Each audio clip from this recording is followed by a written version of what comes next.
Good day, ladies and gentlemen. Has Elon Musk single-handedly saved Bitcoin in this crypto bull run? I don't think so. But guys, if you haven't heard, major news story. Elon Musk, one of the richest men in the world, owner of Tesla, SpaceX, just a few companies, whatever, has now put in his Twitter bio hashtag Bitcoin, and Twitter has exploded. Bitcoin has exploded. So many interesting things going on in crypto and Bitcoin right now, guys. Stay tuned to this channel. In this video, we're going to break down some the most critical technical analysis anywhere on YouTube on Bitcoin. There's some extremely important things that we all need to understand. So let's delve into this, guys. I hardly even know where to start. There's so much to talk about here. So Bitcoin has been attempting to break out of this very macro descending triangle. If and when Bitcoin can start to close and hold above this red line, because now it looks like it may want to have a little bit of a pullback. If and when it can hold above this red line here, I think Bitcoin may indeed be ready to absolutely fly, folks. If we take the height of this descending triangle, and we assume this is a breakout point, and we assume we hold here, could we reach all-time highs in $46,000 soon? I think that is definitely possible. Now, a few more, guys, there's so many interesting things to talk about here. I want to talk about the 12-hour MACD and what a big deal what just happened is. Look at this. This is the 12-hour MACD we're looking at. We were in the oversold region and we had a bullish crossover. Let's take a look at what happened with Bitcoin the last time the MACD was in the oversold and had a bullish crossover on the 12-hour MACD. Let's zoom out here because we're going to have to. Let's take a look at this, ladies and gentlemen. Let's zoom out on our 12-hour MACD. Okay, so the last time the MACD was oversold and had a bullish crossover on the 12-hour was the 10th of September, right here. Right here. That is the last time the 12-hour MACD had a bullish crossover in the oversold region. And look what happened after. Bitcoin pumped, just about 300%. That's it, just about 300%. It's insignificant, guys. You can ignore it. Go back to sleep.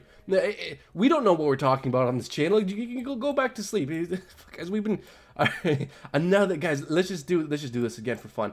Last time we had a bullish crossover in the oversold region, 30th of June, which was right here. And look what happened after. We had that little pump followed by the massive explosion. When was the last time before that we had the 12-hour bullish cross from the MACD in the oversold region? Was 17 March. Okay, it was here back when the disease hit. I don't want to get demonetized. It was here. Guys, are you starting to catch on? Are we starting to notice that the 12-hour bullish crossover MACD is a big deal? I think it sure as hell is. Not only that, I think the most important moving average we need to keep our eye out for. And you know what? Shout out to Tyler S. He was actually the person who tipped me off to this. He's a great crypto YouTuber, pumps out tons of great commentary. I highly recommend his channel after you watch this one because there's some very important things we need to know. And he brought up the importance of the 50-day moving average on Bitcoin. And you know what? I took a look back at 2017. I took a look at different exponential moving averages and different simple moving averages, and I think the 50 moving average on the daily is the most helpful, most important moving average we need to keep our eye out for to understand what Bitcoin is likely to do.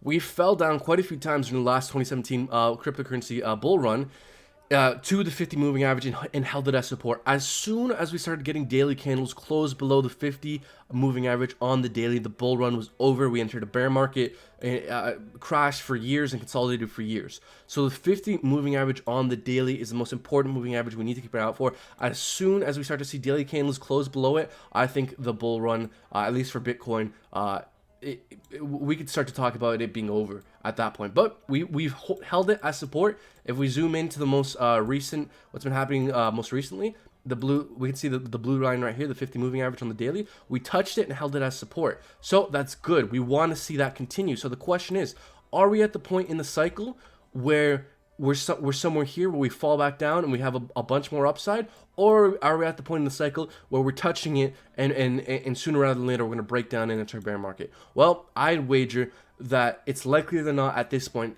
given all the technicals I'm looking at and the fundamental case for Bitcoin, that we're closer to this point in the cycle than this point. And I think the next few months for Bitcoin are likely to look somewhat similar to this, in my most humble of opinions.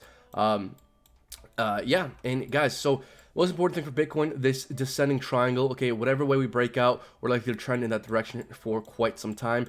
There's also the possibility, of course, that we could have a flash crash, crash for maybe 1 or 2 days and then peak up. But the more daily candles we get closing below this 50 moving average is very scary, very no bueno. You need to keep an eye on it like a hawk if that happens. But let's take a look back at our indicators, because, guys, the larger time frames, while they do look bullish, I'm not gonna lie to you guys, the shorter time frames do not. Bearish crossover on the 1 hour MACD, weighted MACD going down, stochastic going down. Let's take a look even at the 4 hour. 4 hour, we're starting to see some signs of some bearishness as well, but MACD ticking down. Weighted MACD seems like it might have a bearish crossover. Bearish crossover on the well, we had a bearish crossover on the stochastic, then a bullish one.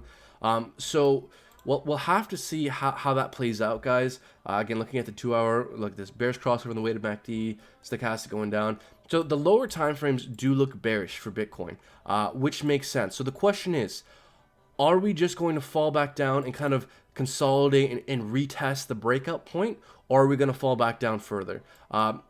Either way, I think Bitcoin looks bullish until, if and when Bitcoin starts to break down below, obviously the 50 simple moving average on the daily, the 200 EMA on the 6 hour, because we can see how price has reacted to the 200 EMA on the 6 hour. Every time we dip, we found support there. So until we break below, like, really these regions and break below 28,500, I still think Bitcoin is bullish. And what we could even do is consolidate around the breakout point for some time. But guys, like, I gotta be straight with you folks. If we can continue to close above this red line, this looks extremely, extremely bullish. Another thing to note, Bitcoin dominance has quite predictably been rising, which acts as a suppressant on the altcoins. But if Bitcoin decides to cool off and Bitcoin dominance goes for that leg down, altcoins could definitely benefit if and when that happens. So we'll have to keep an eye out for Bitcoin dominance, what it's doing. It's gonna be helpful to try and try to gauge what the altcoins are doing, as well. The dollar index, the DXY. Whenever the dollar rises, other currencies typically suffer. Whenever the dollar falls, other currencies typically benefit. And the interesting thing about the dollar is that it's range bound between two exponential moving averages on the daily. The 50 EMA acting as resistance, and 20 EMA on the daily acting as support. So whatever way we break out is very likely to have an effect on cryptocurrency. I'm going to be very interested in watching this very closely to see what way we break out. If we break out bullishly, I think it's going to negatively affect crypto. If we break down bearishly, I think it's going to positively affect crypto. And ultimately, I don't think anything has fundamentally changed to make the dollar stronger.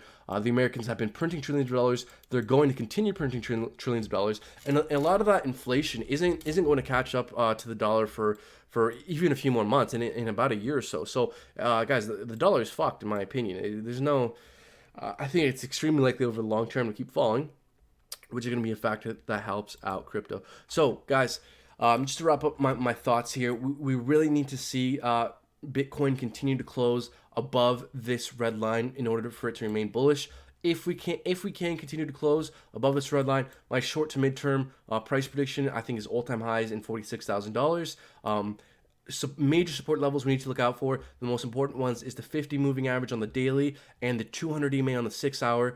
If we start to fall below kind of $28,000, $28,500, that is very bad news bears, very no bueno. Guys, if you like this video, please like, subscribe, comment, and share, and hit that bell icon to be notified of new uploads. Now, before I wrap up, I just want to quickly give my long-term price predictions.